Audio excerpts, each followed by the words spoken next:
Audio Jungle.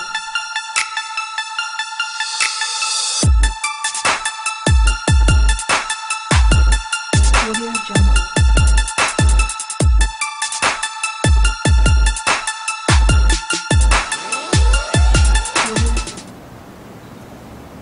Selamat siang para pemirsa.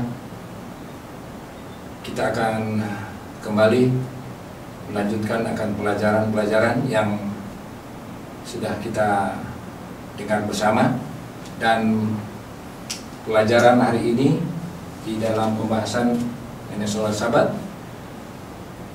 Terlebih dahulu saya akan memperkenalkan narasumber kami, yaitu Bapak Utapia. Selamat datang Pak di studio. Terima kasih. Baik, sebelum kita mulai, salam kepada seluruh pemirsa di tanah air yang sudah waktu demi waktu mengikuti akan pelajaran daripada pelajaran tuntunan sekolah Sabat. Namun di hari ini kita akan melanjut kepada pelajaran yang itu penata layanan dan lingkungan. Di dalam pelajaran yang ke-10 kita akan mendengar apa yang dimaksudkan dengan penata layanan dan lingkungan. Baik, pada saat kesempatan yang ini kita akan berikan kepada Bapak Pendeta Utapia untuk dapat kiranya menjelaskan makna dari penata layanan dan lingkungan. Silakan Pak. Baik, terima kasih. Kalau dalam hal ini adalah pelajaran yang sangat sederhana, tapi sangat berharga bagi kita. Kenapa? Salah satu prinsip dikatakan penata layan dan lingkungan. Kenapa dalam hal ini penata layan dan lingkungan itu tidak bisa dipisahkan? Karena lingkungan itu yang mau ditata, tapi siapa yang mau menata ini adalah tentu ada orang oknum. Jadi prinsip pertama penata layanan sesuai dengan hal ini, kita berpikir sederhana, tidak perlu susah-susah mikir-mikir. Menata layan artinya membereskan, menata sedemikian rupa satu hal yang dalam konteks ini tentunya alam di sekitar kita, karena ini adalah konsep dari penciptaan. Baik Pak, jadi sebaiknya kita melihat dari pelajaran penata layanan lingkungan ini ada kalimatnya Pak.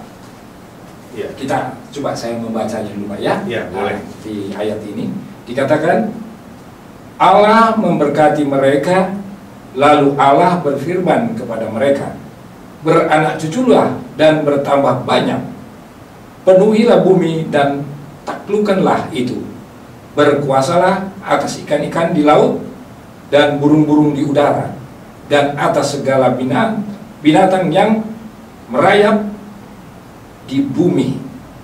Itu terdapat di Kejadian 1 ayat 28.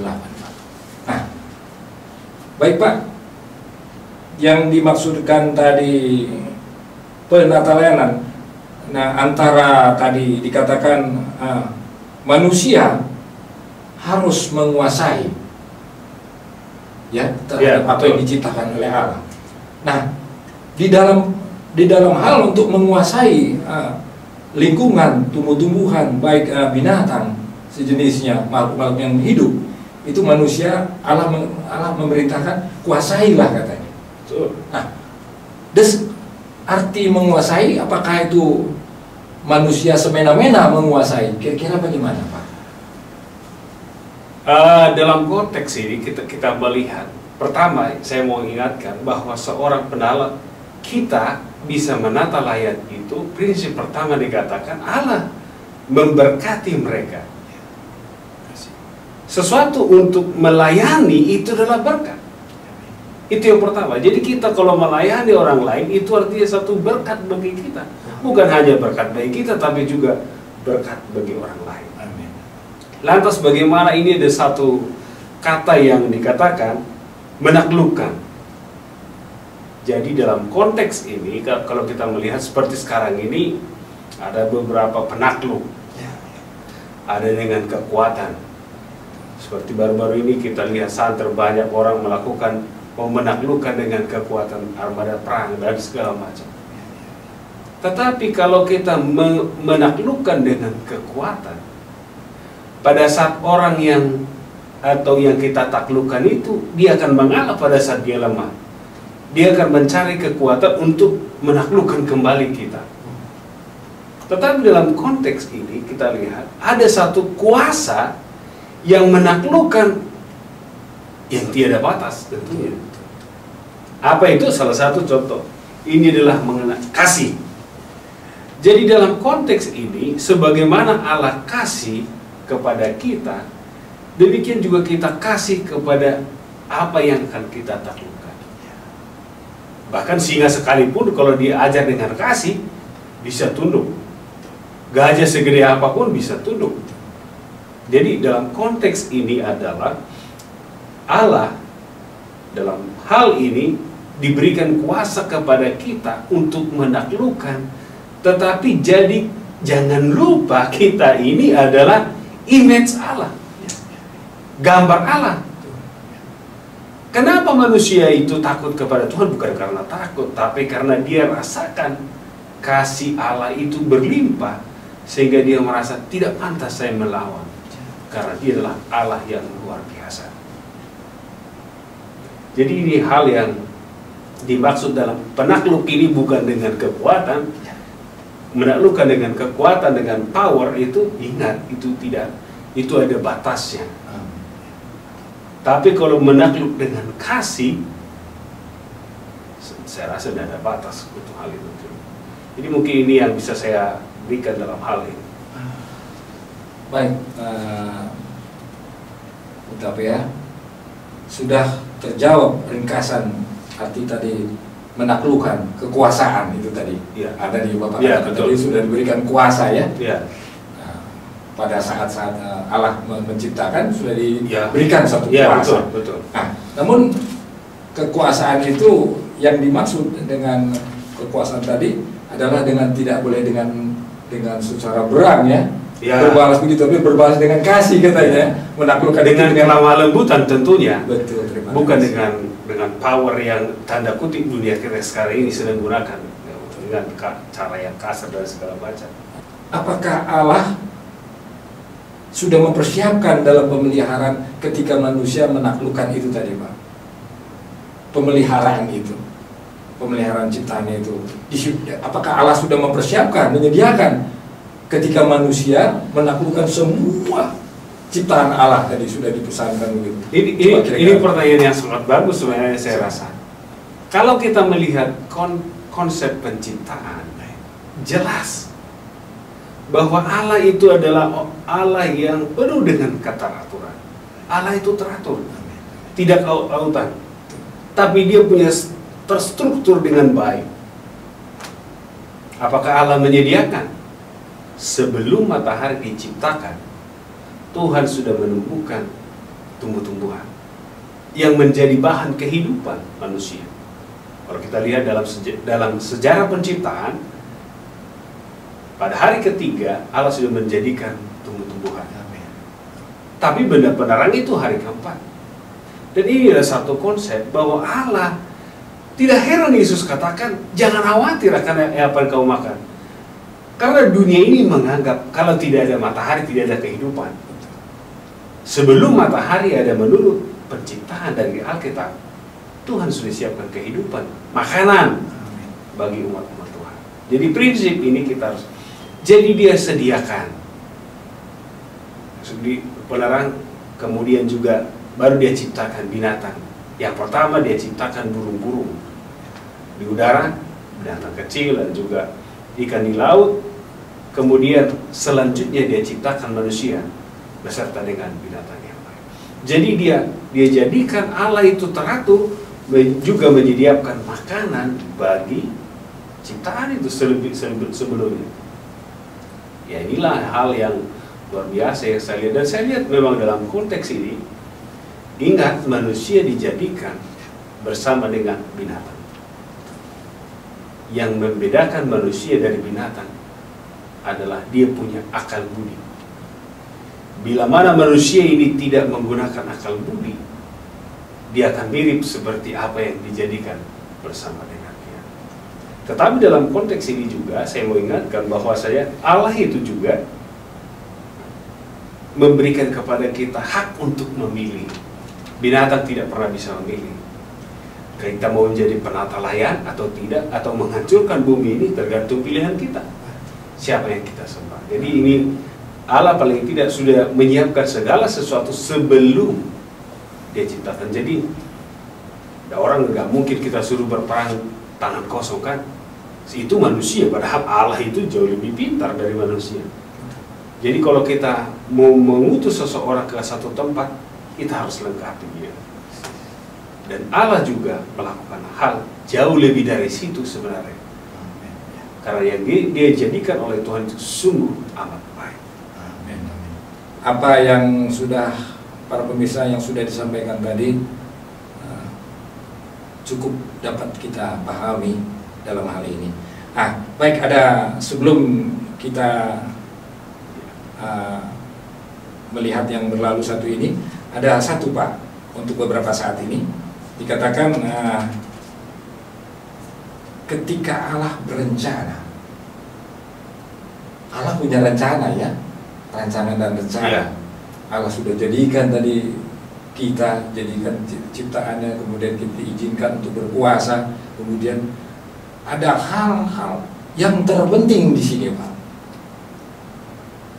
Apa makna yang dikatakan ini hari pertama, hari kedua, dan hari ketiga dan seluruh sampai kepada hari yang sangat baik ini adalah hari Sabat. Mungkin yang dikenal itu adalah hari yang ketujuh dalam ciptaan tadi Pak. Ya. Nah, hari yang kita berhenti itu dan disempurnakan, kira-kira terhadap lingkungan ini apa Pak? Kira-kira yang bisa Bapak coba sampaikan supaya para pemirsa lebih Baik, memahami. terima kasih. Ini ada satu hal yang sangat menarik yang perlu kita renungkan. Allah menjadikan hari pertama baik, hari kedua baik, hari ketujuh sampai hari keenam setelah selesai bekerja dikatakan sungguh amat baik. Jadi hari ketujuh dia dijadikan satu hari di mana beristirahat. Kenapa ini begitu penting?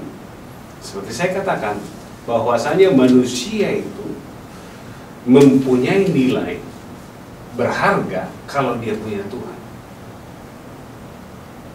Kalau manusia itu sudah lupa Tuhan, Raja Sulaiman juga jelaskan bahwa sama dengan binatang, katanya tentunya. Tidak ada harga manusia itu sama dengan binatang. Dan mungkin lebih berharga binatang.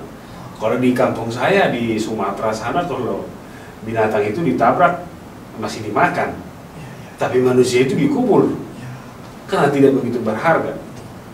Tapi jangan lupa, hari Sabat adalah suatu hal yang sangat berharga, mengingat Pencipta, mengingat Allah kita, sehingga kita dikembalikan kepada yang seharusnya. Jangan lupa, pada hari Sabat sebelum manusia jatuh ke dalam dosa, itu adalah saat berkomunikasi baik dengan Allah. Tetapi setelah manusia jatuh ke dalam dosa, konsep hari Sabat itu menjadi hal yang sangat-sangat kita butuhkan, karena kita akan direstorasi.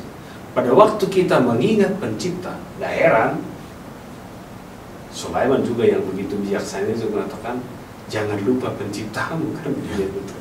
Jangan lupa. Kalau manusia lupa Pencipta, maka sifatnya akan sama seperti apa yang dijadikan bersama dengan dia, dan bahkan lebih buruk. Kalau kita lihat sekarang ini, tidak heran kalau orang sudah lupa Tuhan, bisa anak dibunuh, ayah bunuh anak, anak bunuh ayah, orang tua dan segala macam, dan kejahatan sekarang ini. Tetapi kalau dengan sederhana saja, kalau manusia ini mengingat Tuhan, tentunya secara khusus Tuhan katakan, Dia ingin bertemu dengan dia pada hari Sabat. Karena dia kuduskan itu. Membina satu hubungan yang intim antara Allah dengan manusia ciptaan itu. Jadi ini satu hal, hari ini semua baik, betul semua hari baik. Jangan lupa Tuhan inginkan setiap saat, setiap napas kita memang hanya untuk kepujian kemuliaan bagi nama Tuhan. Tetapi jangan lupa Tuhan menginginkan kita satu hari untuk rekonsiliasi dengan Dia, bersahabat dengan Tuhan di dalam kehidupan kita, sehingga kita mengingat Pencipta. Maka sifat-sifat kedegilan, sifat-sifat jahat itu tanpa kita sadari terbuang dari hati kita. Jadi itu adalah satu restorasi, mengembalikan. Kalau kita ingat Tuhan, dah heran kalau kita baca sejarah memang beberapa hal. Kalau kita melihat sekarang ini, orang yang takut akan Tuhan akan secara fisik lebih sehat pasti. Karena orang yang takut akan Tuhan dituntun untuk hidup selaras dengan kehendak Tuhan. Tentunya dia tidak akan pernah menggunakan narkoba kalau takut akan Tuhan, tentu. Tidak menggunakan alkohol dan yang lain. Karena Tuhan sebenarnya memberikan kebijaksanaan. Jadi kebijaksanaan, apa yang hilang dari manusia? Kalau kita baca dalam sejarah sebelum air bah, ada satu hal yang dikatakan oleh Tuhan. Maka rohku tidak akan tinggal lagi di dalam manusia, sehingga umur mereka hanya tinggal 120 tahun.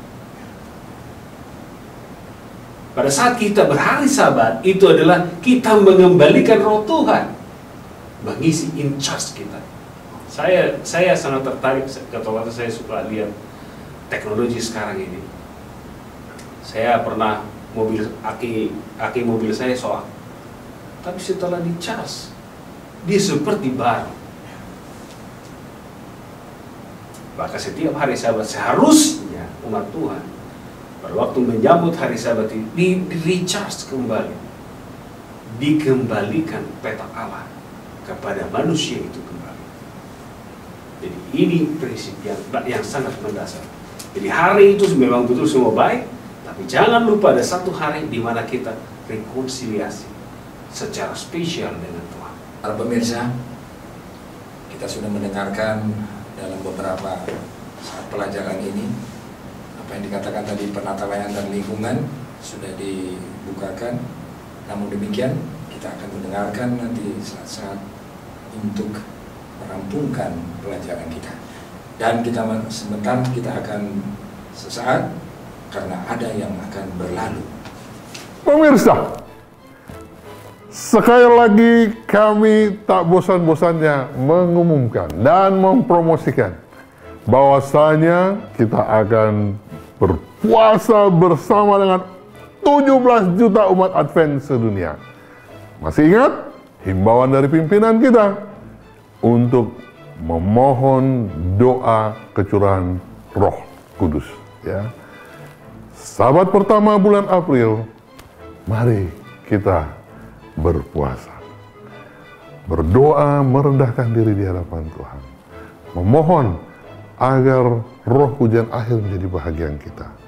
Segala sesuatu sudah kita lakukan, mulai dengan reach up, mengajak umat berdoa jam 7 pagi atau jam 7 petang selama 7 hari, berpuasa, kemudian belajar firman Tuhan, membaca buku kemenangan akhir, dan kita bagikan buku kemenangan akhir. Tidak cukup hanya di situ, kita butuh kuasa Roh Kudus. Kalau Roh Kudus sudah bekerja, wah saudaraku, saya sudah lama jadi pendeta, bukan karena kepintaran, bukan karena gelar, bukan karena kebajikan yang kita tabur. Kita akan lihat mujizat Tuhan melalui kuasa Roh Kudus. Akan banyak orang-orang yang tidak kita harapkan datang kepada kita. Saya mau menjadi pengikut Kristus yang setia. Selamat mengikuti kegiatan Advent sedunia untuk revival and reformation melalui berpuasa bersama di Sabat pertama bulan April yang akan datang. Tuhan memberkati kita. Shalom. Baik para pemirsa yang berada di seluruh tanah air yang sesungguhnya sudah mengikuti akan pelajaran, dan pelajaran tema tadi pelajaran adalah di dalam pelajaran sekolah sahabat adalah penata layanan dan lingkungan. Baik para pemirsa, sebelum masuk kepada yang berikut ini, sebelum saya bertanya Pak, Ya. Bapak nanti akan menjelaskan keseluruhan daripada konklusi pelajaran ini. Bapak sudah mempersiapkan. Nah, apakah yang dimaksud dengan banyak orang berpikir penata layanan itu dengan uang? Nah ini, jadi ada dikatakan penata layanan bukan hanya dengan uang. Kemudian ada perkataan di sini, Allah kepada hamba-hambanya, ya, Kristus menyerahkan hartanya, katanya ada kalimat di sini. Kira-kira mungkin dapat dijelaskan secara terbuka agar para pemirsa dapat memahami tentang penata layanan dan lingkungan ini. Kira-kira Bapak dapat menjelaskannya kepada para pemirsa. Jadi baik, terima kasih. Satu hal yang sangat menarik juga ini. Kenapa saya agak ini menggelitik, kenapa bagi saya ini sesuatu hal yang lucu? Karena pola pikir manusia itu sudah berubah. Jadi kalau kita melihat bahwa saya ketepatan orang Batak, tentunya kalau datang di pesta, orang Batak itu langsung melihat bukan makanan, tapi ada satu bahasa Batak ini, ada daging yang dalam konteks orang Batak ini jambar. Kalau sempat ini tidak ada, ini pesta bubar. Manusia sekarang ini di otaknya berubah dari menata layan itu secara general dipersempit, sehingga banyak orang berpikir bahwa penata layan itu uang, jadi dibuat kecil. Jadi kalau seperti pesta orang Batak juga, kalau jambar ini nggak ada, bubarlah itu pesta. Ada banyak orang berpikir kalau nggak ada uang nggak bisa hidup, sehingga orang mindset jadi berubah. Jadi sekarang manusia itu lebih cenderung berpikir uang. Tapi saya mau katakan, penata layanan itu memang uang salah satu dari yang kita tata. Jangan lupa penata layanan ini bukan hanya uang, tapi lingkungan. Bukan hanya lingkungan, juga diri kita. Bagaimana mungkin kita seorang penata layanan itu tidak mengurus diri untuk mengurus orang lain? Jadi mungkin hal ini juga menjadi satu hal yang mendasar yang perlu kita renungkan. Tergantung sekarang. Saya pernah membuat suatu pertanyaan kepada umat anggota jemaat saya katakan, mana lebih mudah berbuat baik atau berbuat jahat? Atau mungkin Pak Sibarani, mana lebih mudah berbuat baik atau berbuat jahat? Kalau boleh saya menjawabnya sekilas, ya sebetulnya kalau kita yang manusia yang betul-betul tadi rasakan kita mau insaf bertobat, memang berbuat baik agak pelik dan sulit, banyak hambatan-hambatan. Tapi kalau berbuat jahat, ya saya kembali seperti saya tidak bertobat rasanya. Seperti itulah Pak Pendeta kira-kira. Maksud saya, berarti lebih mudah berbuat baik atau lebih mudah berbuat jahat daripada berbuat baik. Kalau menurut manusia duniawi, mudah sekali berbuat jahat. Tapi saya mau ingatkan, manusia itu tergantung. Kalau pada prinsipnya saya orang baik, lebih mudah bagi saya berbuat baik daripada berbuat jahat. Kalau kita ini, saudara mungkin pendengar sekalian dalam konteks ini, siapa Anda?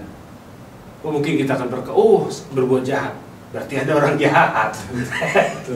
Berarti mungkin Pak Sibarani orang jahat juga kali dulunya, tapi sekarang sudah diubahkan. Sudah diubahkan.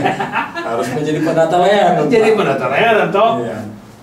Jadi saya mau ingatkan bahwasanya manusia itu sangat dipengaruhi pikirannya dengan tindakan apa yang dipikirkan. Jadi kalau kita memang berbuat baik, senang berbuat baik, secara otomatis kita akan baik. Kalau kita hanya pikirkan uang, maka ada juga, saya melihat pernah ada seorang orang tua di kampung saya ini, setiap pagi dan sore dia jalan berpuluh-puluh kilometer. Jadi dia punya mata itu lihat di jalan itu kalau ada uang jatuh. Dan setiap uang jatuh dia matanya begitu jeli dengan uang.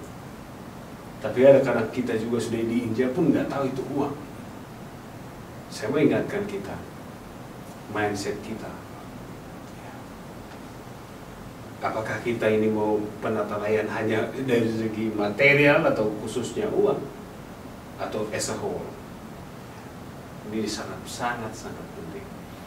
Mudah-mudahan ke depan Pak Sibarani akan katakan, saya lebih gampang berbuat baik daripada berbuat jahat. Amin, Pak. Betul. Karena kita sudah diubahkan, Betul. kasih Kristus. Betul. Baik, ada kira-kira yang saya mau sampaikan sebelum saya juga mau sampaikan kepada pemirsa bagaimana konklusi penata layanan. Boleh, Pak. Masih ada pertanyaan kira-kira? Sudah cukup. Sudah terjawab, kira-kira Bapak memberikan konklusinya. Silakan. Baik saudara pemirsa sekalian, dalam konteks ini saya melihat hal-hal yang sederhana dalam kehidupan kita dalam penata layanan. Jangan terus pikirkan yang besar-besar. Karena Yesus ingatkan, kalau kamu setia dalam perkara kecil, dalam perkara besar. Jangan terus pikirkan yang besar-besar. Dalam menata layan juga hal-hal itu, mulailah dengan hal sederhana. Tetapi saya ingatkan juga kita harus punya mindset positive thinking. Menjadi seorang penata layan itu, ingat dari awalnya pada waktu Allah menciptakan manusia itu, sebelum menjadi penata layan, ada yang diberikan oleh Tuhan, yaitu berkat. Maka Allah memberkati mereka. Jadi kita juga seorang penata layan harus menjadi berkat bagi apa yang kita layani, bukan untuk diri sendiri. Kemudian penata layanan kenapa begitu penting? Saya ingatkan ini, diri kita ini perlu kita layani. Bukan egosentris maksud saya, tapi bagaimana mungkin saya bisa melayani kalau saya stroke? Tidak mungkin. Saya bukan lagi melayani, tapi saya dilayani. Maka sebelum saya stroke, saya perlu menjaga kesehatan, memelihara tubuh saya supaya tetap sehat. Kemudian setelah itu, setelah tubuh saya sehat ini juga memikirkan di sekitar saya untuk menolong mereka. Memberikan uang, membagi waktu. Jangan sampai saya seorang pendeta terlampau banyak melayani umat-umat sehingga lupa melayani keluarga. Jadi kita juga bukan hanya kesehatan dilayani, jangan lupa juga kita harus melayani secara waktu. Kita juga bukan hanya pelayan sebagai waktu di dalam pekerjaan, itu semua menjadi pelayan. Ada hal yang sangat menarik kalau kita buat bahwa pelayanan ini menjadi sukacita, bila mana itu menjadi kehidupan kita, lifestyle kita. Dengan positive thinking, maka segala sesuatu. Kenapa kita ini, saya ingatkan sekali lagi, kenapa kita ini penata layan? Karena kita bukan pemilik. Kita hanya diberi kuasa untuk bekerja. Pemilik sesungguhnya Allah. Kalau saudara dan saya juga, kalau bila mana memberikan pelayanan tidak baik, bila mana big boss kita datang, wah, saya rasa kita akan sangat ketakutan bila mana kita ketahuan sedang berbuat zolim pada waktu memberikan pelayanan yang tidak baik. Tapi kita sungguh bersukacita bila mana kita didapati setia. Ingat, dunia ini milik Allah. Jadi kita hanya dipercayakan untuk menata layan dengan segala kemampuan kita. Dan bukan hanya segala kemampuan, bahkan Tuhan akan tambahkan kekuasaan kepada kita untuk memberikan pelayanan yang lebih besar. Sebab kalau kita setia dalam hal kecil, pelayanan kecil, Tuhan akan berikan kesempatan bagi kita untuk melayani. Saya juga seorang pendeta, saya pernah ditempatkan di daerah yang agak susah. Tapi saya katakan bahwa Tuhan dimanapun itu akan menjadi sukacita dalam pelayanan. Saya waktu itu melayani di kota Medan, kurang lebih sama dengan kota Jakarta. Tapi kemudian saya dipindahkan melayani ke kota Cane. Namanya sama-sama kota. Masalahnya Medan dengan kota Cane itu di sana kota, di sini seperti kota. Saya di pedesaan, tapi menjadi berkat bagi saya. Jadi saya dengan sukacita ke tempat yang kecil ini, karena saya tahu di sana ada Tuhan, pemilik segala sesuatu, ya pemilik bumi ini yang saya akan layani. Jadi kita juga dimanapun kita berada, ini adalah kesempatan. Saudara mungkin ada di antara saudara yang bekerja di kantor, itu adalah kesempatan dari Tuhan bagimu untuk merefleksikan kasih Kristus di kantor, sehingga engkau akan kelihatan seperti Yesus. Jadi kita penata layan ini, apapun pekerjaan kita, jadilah sukacita. Kemanapun kita disuruh bekerja, kerjakan dengan sukacita.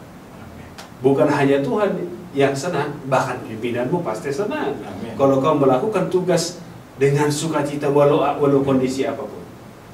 Dan bukan hanya itu lagi, maka berkat yang lain, berkat yang tertentu juga akan menjadi bagian kita. Penata layanan ini, ingat, saudara dan saya tidak bisa dilepaskan dari lingkungan kita. Jangan pernah memikirkan melayani di luar negeri, sementara saudara tidak pernah bisa melayani di sekitar saudara dengan baik. Jadi kita harus mulai dari sekitar kita. Kemudian itu akan menjadi satu hal yang menarik bagi orang lain. Finally, kita akan dikatakan oleh pemilik alam semesta ini, sabarlah hambaku yang setia. Kenapa setia? Kita melakukan pelayanan dengan segala kemampuan dan segala talenta yang kita miliki. Ini saya rasa yang saya bisa sampaikan menjadi konklusi dari pelayanan ini. Pelayanan ini mulai dari hal kecil, maka akan terjadi kekuatan besar. Jangan terus pikirkan yang besar-besar, pikirkan kecil-kecil supaya akhirnya Anda terbiasa melayani. Ini bisa saya sampaikan karena Tuhan memberkati kita. Baik para pemirsa di seluruh persaudaraan Nusantara ini, kita sudah mengikuti pelajaran demi pelajaran yang sudah kita belajar bersama, dan Anda juga yang di rumah berada, Anda ikut belajar yang sudah dipandu oleh Bapak Pendeta Hutapea yang sudah memberikan pelajaran. Mungkin nama lengkap saya Pendeta Yusak Hutapea. Beliau memperkenalkan nama lengkap adalah Pendeta Yusak Hutapea. Terima kasih Bapak Pendeta Yusak Hutapea atas Anda sudah hadir di studio memberikan pelajaran kepada pemirsa. Semoga para pemirsa dapat mengikuti dan lebih mendekatkan diri kepada Tuhan. Baik, Bapak Pendeta Yusak, sudah menjadi suatu fenomena kebiasaan setelah kita tadi bersama menerima firman dan kita belajar bersama, dan kita akan tutup firman ini dengan berdoa. Bapak boleh berdoa untuk dari pimpinan teratas, kemudian para pemerintah kita, karena kita sudah diberikan kebebasan untuk memilih dan melakukan penata layanan di lingkungan kita. Baik, terima kasih juga kepada Pak Sibarani yang mengundang saya dalam hal ini. Saya juga mau melakukan dari hal kecil, seperti saya katakan. Jadi untuk ini, doa memang adalah atas semua kita. Jadi ada baiknya mungkin kita sama-sama doa. Tuhan Maha Besar, Allah yang bersemayam dalam kerajaan sorga, terima kasih Engkau telah memilih kami menjadi penata layan Tuhan. Tuhan, kami sesungguhnya tidak mampu untuk melakukan, tetapi kami yakin dan percaya dengan pertolongan-Mu yang sejati, kami bisa melakukan perkara-perkara yang kecil sampai kami bisa melakukan perkara besar, sehingga Engkau menjadi agung dan dimuliakan.